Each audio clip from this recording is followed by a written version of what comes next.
a one-off payday isn't going to change his life. He wants to win that fight.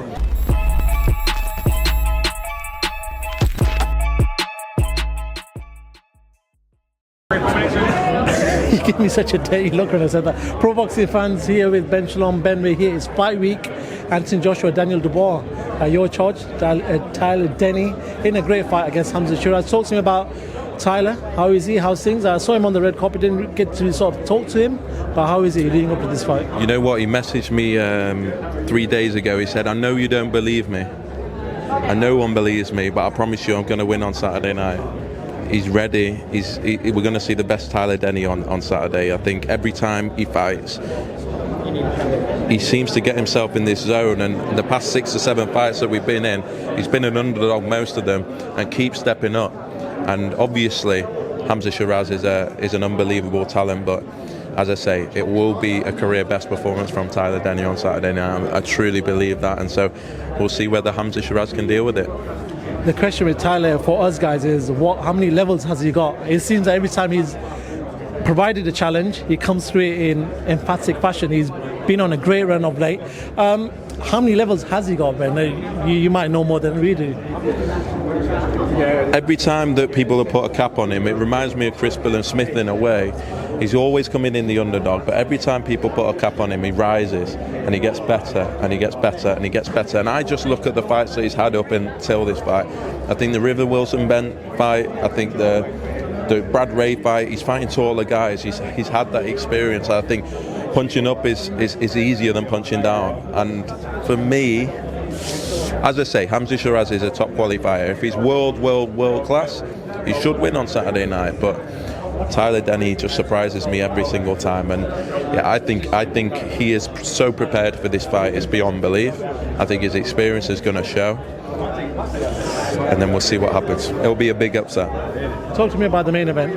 Anthony Joshua, Daniel Dubois, 96,000 at Wembley Stadium. Massive event. How do you see this one playing out?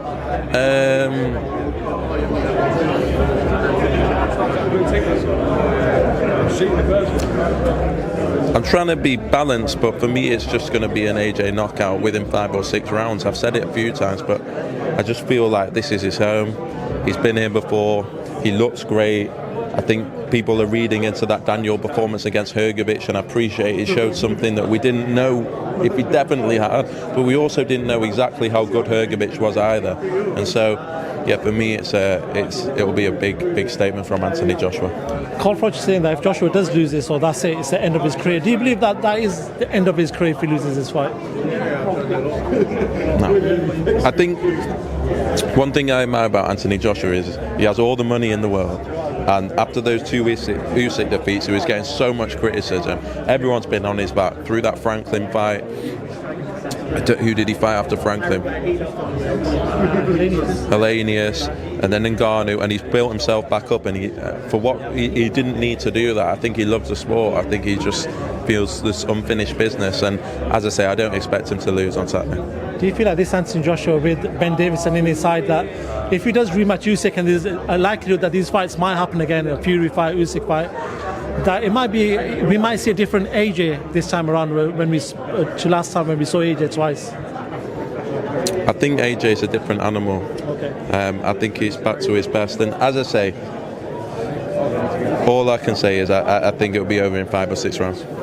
Quick one before I let you go, Chris Eubank Jr. A lot of talk about this Canelo fight now, because obviously Canelo's had his win, and there seems to be a lot of murmurs coming out about Canelo. I know Chris has got his fight respectfully, he's looking at that fight, but as his promoter, give me your thoughts. What's happening with this Canelo fight? We'd like it to happen in May, Cinco de Mayo, and it didn't quite work out, wasn't quite ready for September, but obviously Chris has got a big night on October the 12th.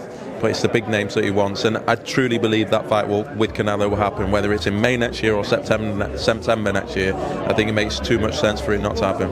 When you say that, are you having talks in the background? Is it talks with with Canelo Promotions and whoever else? There was big talks with Louis de Cubas and the team for the September fight.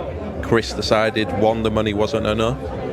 7 weeks wasn't enough, and he'd been out the ring a year. He wants to win that fight. He's a fighter that has earned a lot in his career, so a one-off payday isn't going to change his life. He wants to win that fight. He wants to be prepared for that fight. I believe from the previous conversations, it's definitely a fight that the whole team of Canelo are interested in. And as I say, I do expect it to happen next year. How hungry is he? A lot of people haven't seen him. We haven't seen him for a long time, and it seems a long time anyway. How hungry is Chris Eubank Jr? His last performance against Liam Smith was very, very good, and he came in hungrier than ever.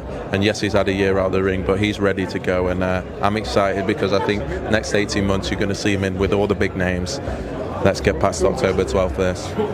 Ben Shalom, always a pleasure, sir. Thank you very much for giving us your time.